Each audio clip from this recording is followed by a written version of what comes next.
Hey, everybody, it's Riki Rachtman, media whore, the guy that used to be on Headbangers Ball, the guy that's got the Cathouse Hollywood Podcast, the guy that is telling you right now that you are listening to Cobras and Fire. Rock is really not dead. You've got it right here. Come on. I'd like to welcome to the program Riki Rachtman. How you doing, Riki? I am doing tremendous. Today's a good day. Where am I talking to you from? The number said California? Actually, I'm in North Carolina right now. Okay, so they're bouncing you around, trying to make sure I can't track you down, I think. Actually, I live in North Carolina now. Really? I moved to North Carolina probably about 3 years ago. Yeah, you like it? I love it. I really do. I mean, it's like, a lot of people, where did you grow up? Minnesota. Okay. Do you still live in Minnesota? I do. Oh, okay. So I grew up like a lot of people, might have lived in a small town and say, oh, I like to go back to or Seattle. I like to go back to Seattle. Or I like to go back to my town is Hollywood. When I was a little kid, I was on the Sunset Strip. I was always in Hollywood. So now I live in North Carolina and I go back to Hollywood. It's like, I'm going to go visit my old hometown, which would be like Hollywood Boulevard, But I love it here, and I can go back whenever I want, and I go back to LA quite a bit. I'll probably be back there again in a couple weeks. So it is kind of one of those towns, Hollywood especially, but LA, that whole area, that people don't really look at as a place that you grow up. It's more like a place you go to, more than almost any other city I can think of. Absolutely. It's like, oh, one day I'm going to go to Hollywood and make it, or I'm going to one day go to Hollywood. Well, I lived there, and go to Hollywood. The sad thing is, I've seen everything get worse and worse. The homeless situation is out of control there, and it's just so expensive. And I'm like, okay, so at my old house, it's like, okay, do I have a place to park my motorcycle, or I can go to North Carolina and have a boat slip? It's like, okay, it's pretty easy. Yeah, you get everybody to say thank you and be nice and stuff like that. Right on. Well, he recently launched your podcast, Riki Rachtman's Cathouse Hollywood Podcast. Yes. With your background in radio and TV hosting, I got to believe that a podcast almost seemed like a natural move. No, it didn't. because I always looked at podcasts as, and this probably will make me seem very old, but I was like, podcasts? I've got a radio show. I'm on the radio. I don't need to do a podcast. That's like doing a play in your garage, I don't want to do a podcast. But then as I started listening to a couple podcasts, I'm like, oh, this is kind of cool. And the thing that I liked about it is I did talk radio in LA for a while. Mm-hmm. And the thing about podcasts is I can do a podcast, and so can you, and so can absolutely anybody. And you can do a podcast about whatever you want, and you can put it up there with the same capabilities of getting an audience as anybody else. So when I did the first podcast, which I thought was really long, and the first one I did was 11 minutes long, and I thought, well, so it's more. And then I started experimenting. I'm like, okay, I'm going to tell my story like if I wrote a book, like especially with episode 4. It was all about my history and punk rock and going and whatever. And people really, really liked it. And, people have always asked, oh, why don't you write a book? Why don't you write a book? Well, look, this is me writing a book. This is me telling the stories. And you doubt yourself. You're like, okay, this is obviously – it's a lot of stories about a lot of really famous people, but it's also a lot of stories about people you don't know, and it's a lot of stories about struggles, and it's a lot of story about the era, and it's a lot of pop culture. But yeah, it is a lot of stories about big, huge rock stars, but they were just kind of my friends. And the beauty of this podcast is I can do whatever I want and put it out there. And the way I know if it's people like it is to watch the downloads, more than any other show that I've ever done. And I've done a lot of shows. More than anything I've ever done, I'm more proud of this than anything, because this is 100% me. And I like to think of it, it's not an interview show, even though I am talking to other people, but I like to think of it as like an audiobook, and hopefully it sounds so cheesy to say, but I'm taking you back to time, taking you back to a journey, giving you a little bit of music background, some pop culture of what it was like in that era, and taking people back to a time that was absolutely amazing, dangerous and sexy and decadent. And, there just happens to be some star players in this, but it's the success of the podcast is like a little overwhelming. Yeah, that's cool. I'm really liking it. Kind of wishing I had sponsors now, because I'm like, wait a minute, I got the number 5 podcast. I wish I had a sponsor. That would be worth something. Because right now I'm just doing this for fun. I know, because I've been doing this, purely for fun. And the problem is that when you do something and it turns out good, you're like, okay, well, if people like that, I better make sure the next one is even better. Mm-hmm. And then so I'm always like pushing myself, and it doesn't matter if it's a job that I might be making thousands of dollars or doing a job that you just are putting your heart and soul into it. You just want to put out the best product. And I think when you put your heart and soul into a product, you want it to be better because you got your ass on the line for that. I have to imagine that you are privy to some stories that maybe some people would prefer not get out there. Is this going to be no holds barred? Or are you going to kind of be cautious with what you do put out there and what you don't? Well, the biggest thing is I don't remember any of it. I can't remember shit. So well, sounds like a good show. I can't remember. So the good thing is that I have people bring back the stories with me, but I don't go to a reporter that is going to write about what they heard somebody. If somebody said, David Bowie was a mess in the DJ booth, I'm going to talk to the DJ. Yeah. I'm going to talk to the people that were there.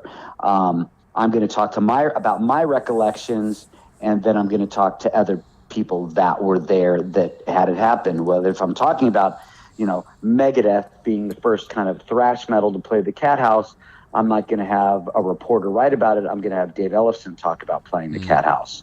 I'm going to have Ice-T talk about, Body Count playing the Cathouse when they're banned. I'm going to talk to, a celebrity that used to hang out there, or the guy that said, hey, will you help Brad Pitt get in the front door? I'm going to talk about that. But it's not like, I say that and I sound like, oh, it's a celebrity tell-all. It's not, but it just happens to be the players in these stories. Most of them are some of the biggest rock stars in the world, but also there's just as good stories from the coat check girl or anything else. It's with the very first episode, which, I didn't know how the podcast would do. So when I launched the first episode, I didn't say who the band was that was the only band to pay to play the Cathouse. I didn't say it. If I used them in the title, it would have had more downloads, or I would have hashtagged it, would have been much more popular. But I wanted people to kind of be surprised because it's not who you would think.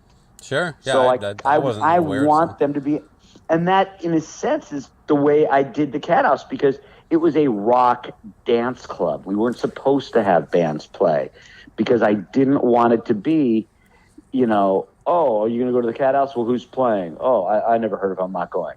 I want people to listen to the podcast every single episode. And it might be like, hey, I'm not into Blind Melon, but I'm listening to this podcast and, oh, my God, Shannon Hoon was out of his mind. I want people to listen to it because of the stories, of the lifestyle, of everything else. And to answer your question, I just gave a 10-minute answer that wasn't even the answer. I am not going to pull any punches. I am not going to say anything to be vindictive that's just for the sake of saying stuff. Believe me, there's a lot of Motley Crue things that I could say that I haven't said. But that's not to say that I'm not going to say them one day, and I'm not saying that as a teaser to put that carrot like, ooh, wait till you hear what I'm going to say one day. It's like, it's stuff that's kind of, that's really screwed up. And it's, do I want to say it or not? Yeah. It's not to get more listeners. It's like, there's some people that did me wrong, and I know that I might have done some people wrong too. And I think I will bring that stories, and I know that some people aren't going to be happy with it. But, like I said, I'm not a reporter. I'm not a journalist. I'm not any of those things. I'm just the guy that was like a part of the scene that's telling the way I saw it all. And I hope that people aren't upset about the way David Bowie was portrayed in episode 9, because I'm just fine. Yeah, I mean, when I'm sitting there with Joseph and he's telling me those stories, I'm like, oh, I had no idea at all. So these stories are like mind-blowing to me. And, when I try to find out, okay, did Axl really hit David Bowie? I asked Slash and I asked Duff, because I don't want to say something that didn't happen. So it's nice that the source is I'm not a reporter. I'm not a journalist. Mm-hmm. And I want people to listen to it and maybe hear parts like, oh, yeah, I used to eat that candy. Or, oh, yeah, I remember that skateboarder. I remember that TV show. It's also a journey through pop culture and what was going on at that era. It's not an interview show. It's just kind of well, it is what it is, you know? I think it's kind of an interesting concept where it sounds like you're going to have basically a guest every week, and they could be anybody that was involved in whatever you're talking about, right? Maybe. I don't know. I don't know if I am. Solo? Pardon me? Sometimes you might just go solo? Yeah. Okay. Yeah, like I did with with the one that talked about, opening up the first club I ever promoted and going to punk rock shows with Drew and the guy that started Lip Service, and it was a guy from high school that told a couple stories.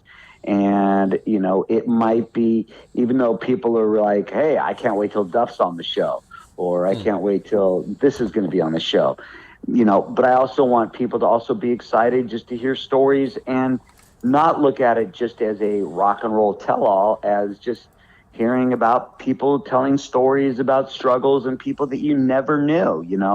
When Shannon Hoon from Blind Melon was working for me, he was just that guy that was just always causing fights at the club, and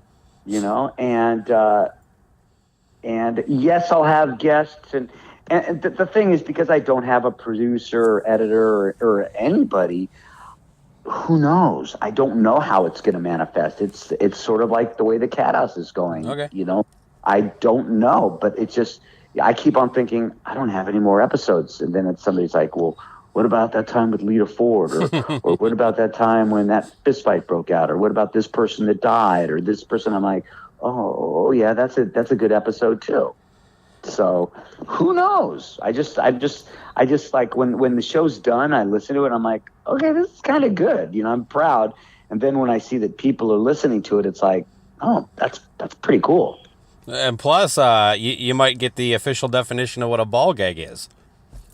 That was like, I was like, okay, I just take for granted that everybody knows what a ball gag is. Okay. And that was a great drop in. It was great. Oh, thank you. This was a really weird episode because it was all over the place, but it's sort of, there is a tie-in.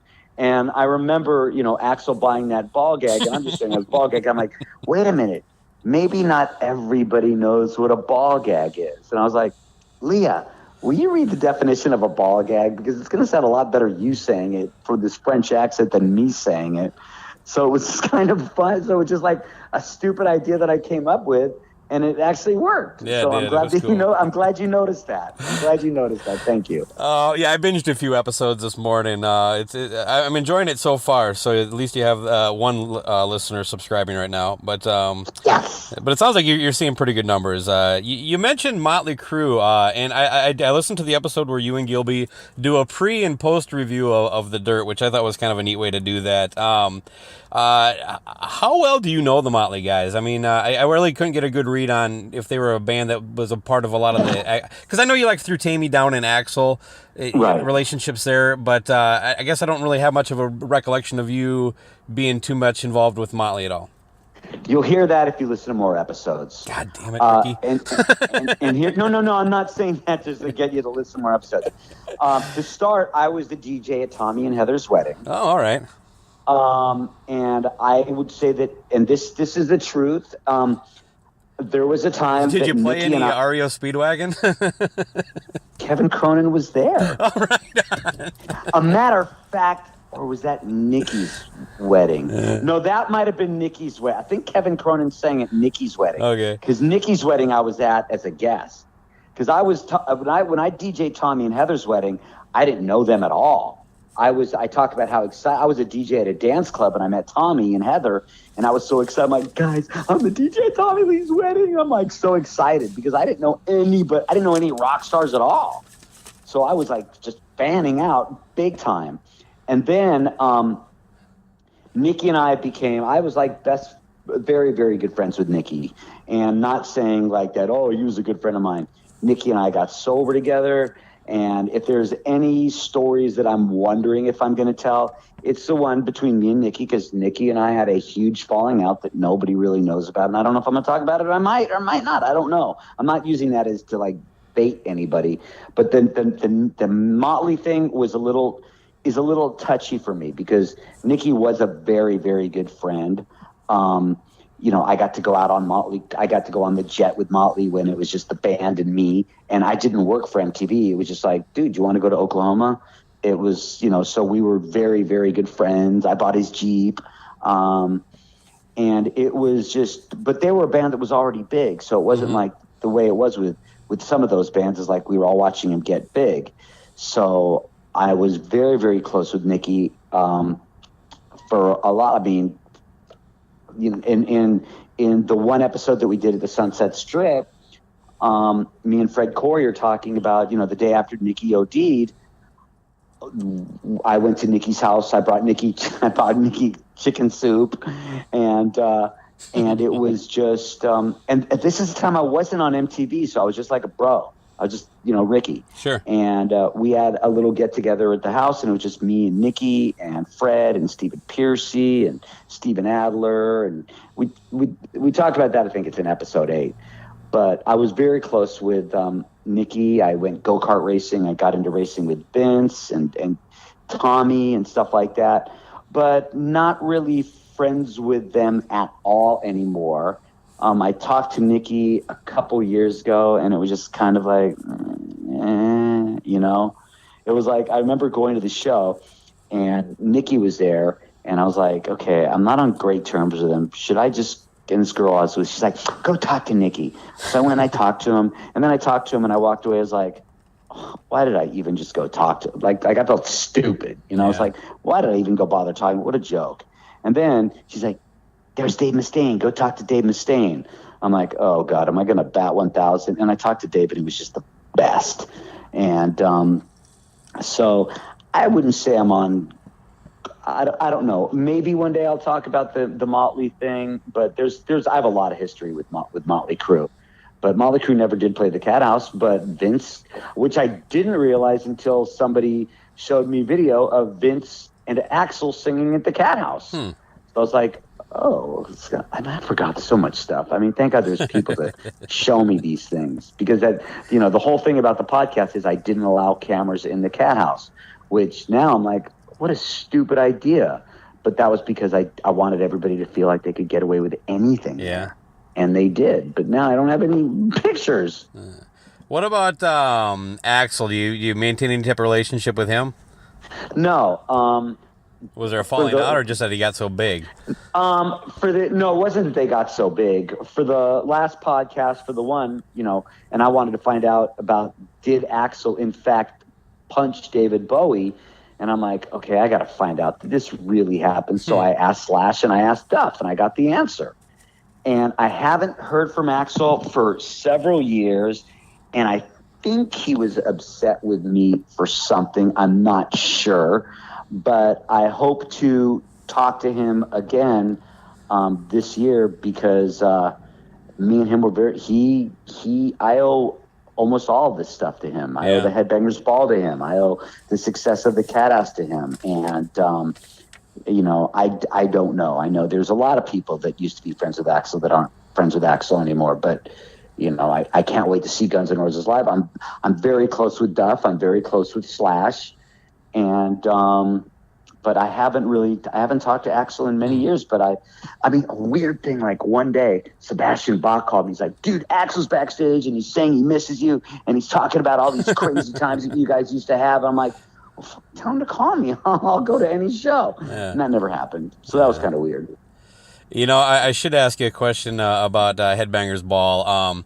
One of the common complaints that I know metalheads at the time had would be about, like, the Headbangers Ball would always kind of sprinkle in a handful of videos that were getting pretty heavy rotation already. How was it determined? And did you play any role in, like, any of the videos that were picked? Like, how was it decided what was going to get played those 2 hours every week? I had about as much say in picking the videos as I do in your show. Okay. On my birthday, that's more than you might think. On my birth, maybe. Yeah. On my birthday, I gave them a list of videos to play, and they played one Motorhead video. I had no say in the videos. Okay. And I have spent the past couple decades damning MTV for some of the videos they played. But in retrospect, I think that they wanted a big audience, and they got it. And what people don't understand is, even though I might have said, why aren't we playing more Slayer instead of playing this one from whatever silly band, there were just as many people saying play more of this silly band and less metal. The thing is, rock was, yes, it had its genres, but these are the most vocal fans ever. The biggest misconception was that if I played a video meant that I liked the band. And that was a huge misconception. So if I'm going and hanging out at all the Suicidal Tendency shows, people are giving me crap saying, oh, why are you here when you would rather be at a Firehouse show or whatever. I'm just coming up with random examples. Sure, yeah. And I got that forever, and it was very frustrating, and it used to bum me out. It's like, and then if I had to go to make an appearance at another show, it's like, well, how can you say you like this band if you're playing Danzig all the time or whatever, because the music that I liked, personally, what I liked was the stuff that tended to be on the heavier side, which is also the most vocal fans, which were also the fans that didn't like me at times. So it got to be a real bummer to go see bands that I liked, knowing that some of their fans were pissed off at me. If I wanted everybody to say, I love you, Riki Rachtman, well, I'd go to Slaughter shows. I don't know. I'm sure Slaughter fans hate me too. But I didn't. That's not what I wanted to go to. I mean, if you looked at the bands that played the Cathouse or played my birthday parties and stuff like that, those were the bands that I liked. Those were the bands that were my friends. And yes, we had a lot, I had Pantera and Body Count and Rob Halford and everybody playing my birthday party. But then I'd go to their shows, or everybody saying, Glenn Danzig hates you. He tried to throw you in the fire. Or Dave Mustaine hated you. You guys couldn't be further from the truth. But I knew those shows, that's what raised the bar. You know, people don't ask me about my interview with Lars. They ask me about my interview with Dave Mustaine. And Dave Mustaine gave me a hard time every single show. All right, Dave Mustaine and Riki Rachtman back standing in front of the Washington Monument, although it doesn't really look much like him. You just saw Alive from Pearl Jam. And we're barely alive because it's about 32 below zero right now and we're freezing to death. But we're doing it for you because we're walking around Washington, D.C. It's MTV's Headbangers inaugural ball. Yeah, and you didn't really come from any type of, media background, no journalism, right? I mean, so when you're interviewing these guys, was there a lot of preparation or things handed to you for questions, or you just kind of wing it? If you watch some of the earlier shows, if I watched Headbangers Ball in 1990 and maybe 91, I would hate me. I was terrible. I was nervous. I had no I still, even though I've got a radio show on now, it's rocking, it's Racing Rocks, but it's been on for 16 years. I still really don't know what I'm doing in radio, even though I've done it most of my life. I have no journalistic background. I didn't go to school and take any classes. I'm not a journalist. I'm not a writer. I'm just a guy, and I look at some of those shows, and I was terrible. And they gave me interviews on a card. And, for me to sit there and ask Chris Cornell, so I hear there's this scene in Seattle. I'm like, oh, my God, shut up. Truth is, people didn't really know about it at that time, so it wasn't that bad. But I'm watching, and I'm like, oh, my God, dude, I'm yelling at me saying, Riki, you suck. Then, as the years passed, I sort of was a little cockier, not necessarily for a good reason, and also a little more apathetic. And I was just kind of throwing some questions, and I tried to make it more personality-wise.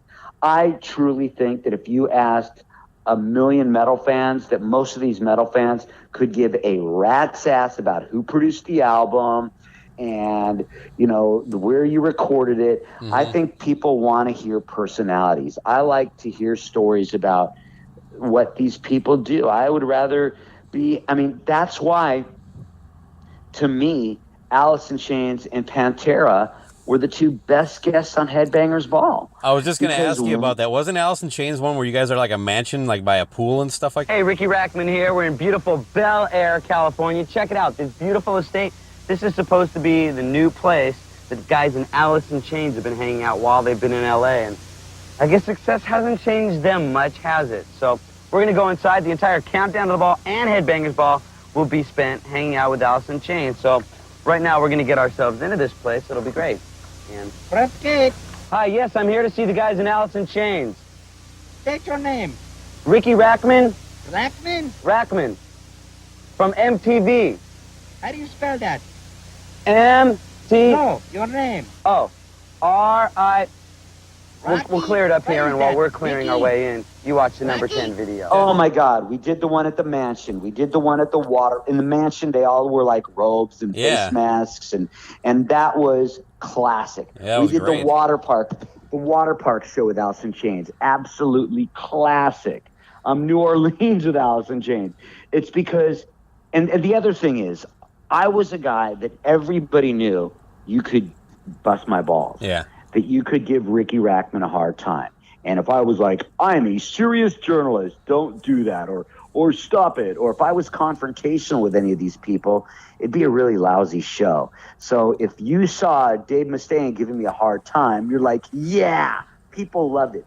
Dave told me this last year, and this is brilliant. Dave said, we were the Abbott and Costello of rock and roll. And it's true.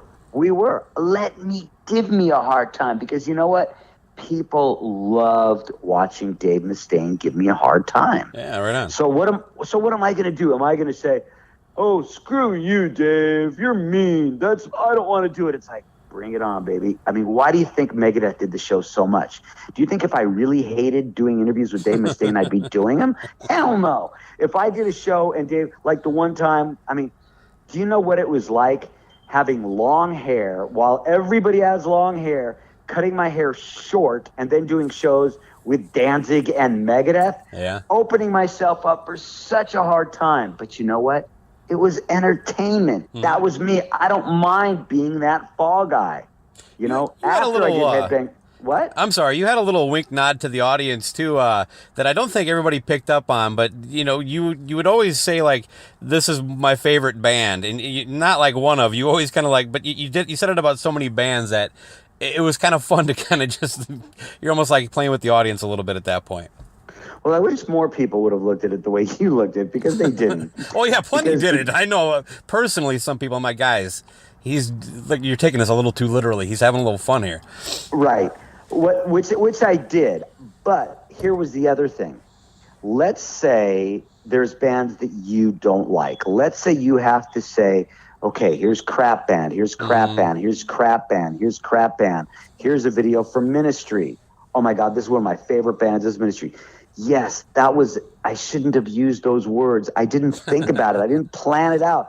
But the truth is, I have more than one favorite. If I'm saying that I love Ministry, and if I'm saying that I love Choir Boys, and I'm saying that I love Suicidal Tendencies and Danzig, it's because I really do, and they are my favorite bands. Those were my favorite bands, but you see me saying that all the time, and I got a lot of crap for that as well, and a lot of it was justified. But I never said a band was my favorite band that I didn't like.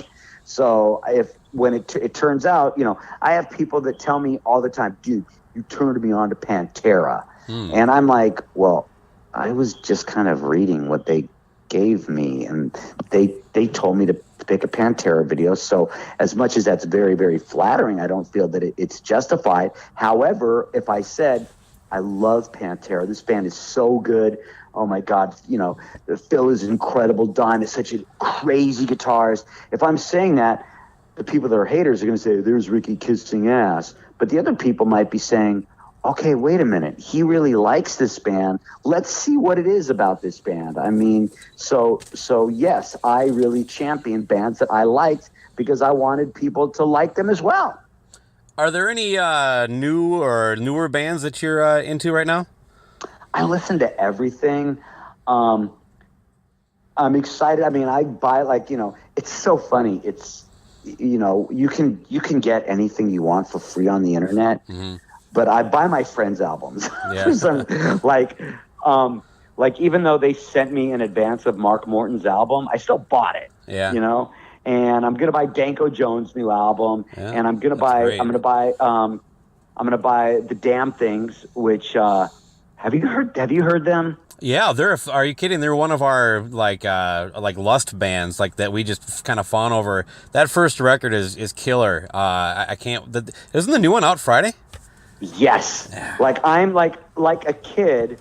I am excited. Yeah. And it's so funny because like I'm in a position that I've met pretty much every band that I've ever wanted to meet. I mean, I'm not gonna lie. I got to meet Brian Johnson and Steven Tyler and everybody else, but like, I really like that band Every Time I Die. Nobody turned me on to them. Nobody said, I didn't see them live. Like the band Children of Bodom, I saw them live, and that's what got me into them. I've never seen Every Time I Die, but I really like him. And I think the singer Keith Buckley is a freaking rock star, right? So he's the singer of The Damn Things. And I watch the video. I'm like, This guy is like, this guy might be a jerk for all I know. I have no idea. But like when he was playing, I'm like, I was like fanboying out, and I was like, this guy's rad. I don't know anything about him, Yeah. And so I think that band is really, really cool. I'm really excited to see them. It's nice to feel that, with these, our years are passing us, but to still be able to kind of connect with an artist like we did when we were a teenager. It's a rush. That's the beauty. I mean, I am very, very spoiled because if I meet somebody, chances are they know who I am. Mm-hmm. And I'll just give you an example, not rock related, but I work in NASCAR, and I was at Texas Motor Speedway, and I had to interview Stone Cold Steve Austin. So I was like, yes! So I walked in there to interview Stone Cold Steve Austin. He's like, Riki Rachtman, man, I love Pantera. And I was like, holy crap, And I was like, I'm meeting Stone Cold Steve Austin. Like, that was really exciting for me. So even though I've never met Keith Buckley, that's the singer's name, right? Yeah, yep. Yeah. If I go to meet him, chances are he's going to know who I am. Maybe he's not. I don't know. It doesn't matter. But I'm a true fan. Another example was Avenged Sevenfold was playing a show, and even though I can't say that was one of my favorite bands, I saw them live, and I was like, okay, these guys are really good, and everybody, you got to stop. Like, they were a really good rock band. They were really, really good, and I was blown away. So I went to go meet them, and they all knew who I was. And I was like, okay, that's kind of cool, So when I go to meet bands, but I am first and foremost a rock fan. I am not a journalist. I'm not a reporter. And so if there's a band and I don't know the members of the band and I like them, that's really fun for me. And I just mentioned Danko Jones. Danko Jones is somebody that I am a huge fan of. I love his records. I listen to all his records. I've used his songs that I've taken illegally and used for theme songs on my charity motorcycle rides. I think he's great. Yeah, I've never met Danko Jones. I have never seen Danko Jones live, but I buy his records. He did a review and called the Cathouse Hollywood Podcast the best podcast on the net. Okay? And Danko Jones is a podcaster. Yeah. So I was like, I never even met Danko Jones, So now it's like, hey, his new record's coming out. I can't wait to buy it. And he's just one, like, have you ever met him? Oh, I've talked to him we've interviewed him twice for the show. Never met him, though. I'm guessing he's, like, really nice, right? Oh, yeah, he's incredible. Yeah. Like, there's certain people. He's just like you, Ricky. Except he's There's really a little nice. butt kiss there for you. Except he's really nice. But the thing is, like, and here's the other thing, and this is what I think that musicians need to realize, okay? That if there is let's say I go to meet, and I'm going to use as an example, let's say I go to meet Keith Buckley, right? Uh-huh. And I go, dude, I'm a big fan. You guys are really great. And he's like, yeah, whatever, right? I'd be like, fuck, that band isn't that good. Same thing. Okay, Corey Taylor. like my guilty pleasure is I am a maggot. I am a Slipknot dork fan. I go see Slipknot play whenever they play, and I bang my head until my neck hurts, which is usually 2 songs, and I'm just a dork. I don't have any friends in the band Slipknot. I don't know really that much. I just listen to their music. I love them. I go see Slipknot whenever they play because I'm a dork Slipknot fan. I go to meet Corey Taylor. I'm excited. Corey Taylor knows who I am. Me and Corey Taylor are now friends. We text each other every once in a while, and he's just a good dude. If Corey Taylor would have been a dick, I would have hated Slipknot. I would have hated him. And now let me just give an example of somebody that does it right. John Joseph's a singer, or I don't know if I'm still allowed to say he's the singer of Cro-Mags or not. Okay. Because they just went through a legal battle. So the Cro-Mags played the other night, and I go to meet him. So I meet him, and I'm taking pictures with him, and he's just a good dude, you know? And I'm like, right on. He was a nice guy. And I walk away, and I post a picture, and I said, hey, I met the guy from Cro-Mags, and then he writes back, wow, I didn't even realize you were that guy from Headbangers Ball. Okay, that means that he thought I was just a regular fan. Oh. And he took the time to talk to me and be good and just be a good person. I'm like, okay, now I like you even more. Right you know? on, yeah. Kind of like Because Undercover Boss. Oh, that's what I could be. I'm undercover. Oh, my God, that's brilliant. Yeah. Undercover fan. Yeah. That's brilliant. Find out which That's are brilliant. dicks or not. Okay, we should do that show. Right. But except they're going to go like, who's this old guy?